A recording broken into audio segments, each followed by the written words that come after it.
Bonjour, bonsoir à toi, et bienvenue dans ce nouvel épisode de Flash Obscura. Aujourd'hui, je vais vous parler d'un sujet qui me tient vraiment à cœur et qui traite de l'histoire avec un grand H. Une anecdote qui fait jaillir à l'écrit l'archéologue de l'imaginaire qui sommeille en moi.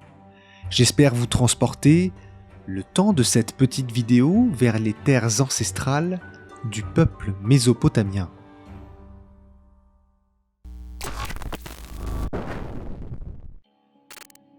La première musique de l'histoire. Alors vous devez me comprendre, le titre, il est vrai, est plutôt accrocheur, d'autant plus que la réalité ne le rejoint pas vraiment. Ce n'est évidemment pas la première musique de l'histoire. Cependant, l'hymne amical serait bel et bien la plus ancienne notation musicale connue à ce jour.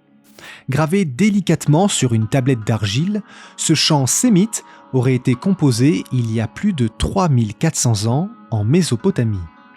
Elle fut retrouvée aux côtés d'une trentaine d'autres tablettes d'argile dans une ruine syrienne aux alentours des années 1950. La particularité de celle-ci, au-delà de son incroyable état de conservation, réside dans son écriture. En effet, le cunéiforme est aux Sumériens ce que les hiéroglyphes sont aux Égyptiens. Vous avez donc devant vous l'un des plus anciens systèmes d'écriture de l'homme.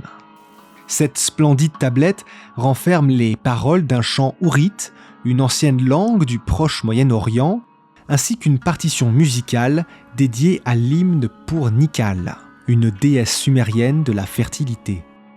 Vient avec des annotations sur comment accorder un samum, une sorte de lyre, l'un des tout premiers instruments à cordes de notre histoire. Tous ces renseignements font de cette simple tablette, vieille de plus de 3000 ans, un véritable trésor inestimable.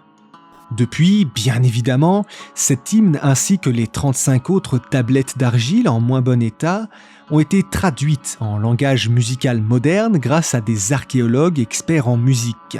Et même si les intervalles musicaux sont référencés, des zones d'ombre persistent, ce qui donne aux musiciens la très difficile tâche d'une interprétation adéquate de ces tablettes sumériennes.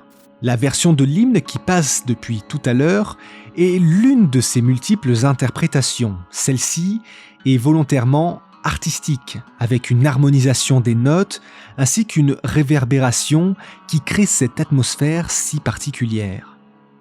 Et c'est en écoutant ce simple morceau appartenant à une civilisation depuis bien longtemps disparue, aux ruines enfouies par les affres de la météo, que l'ampleur historique de cette petite tablette m'assaille. La musique a toujours eu cette propension à nous évoquer des mondes oubliés ou inconnus à travers ces mélodies qui nous semblent pourtant si familières. On peut, à l'écoute d'une composition de John Williams, se faire transporter tantôt dans une galaxie lointaine, très lointaine, où se confrontent le bien et le mal, ou bien dans une école de sorcellerie où la magie, aussi puissante soit-elle, ne saurait vaincre le pouvoir de l'amitié et de l'amour.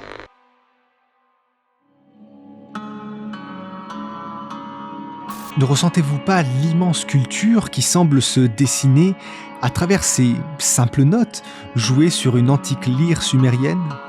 N'avez-vous pas en tête les images des jardins suspendus de Babylone, foisonnant d'ancêtres, flânant dans d'exotiques marchés orientaux ou récitant d'obscurs chants à l'intention de Dieu miséricordieux? J'espère en tout cas que vous avez pu, le temps de cette petite vidéo, vous faire transporter par l'héritage qui découle de ces simples artefacts du passé, témoignant d'une vie bien différente de la nôtre. Loin des préoccupations modernes, ne leur inventons pas non plus une vie des plus faciles, mais tout de même, ça laisse rêveur. Je vous dis à très bientôt pour un nouveau Flash Obscura.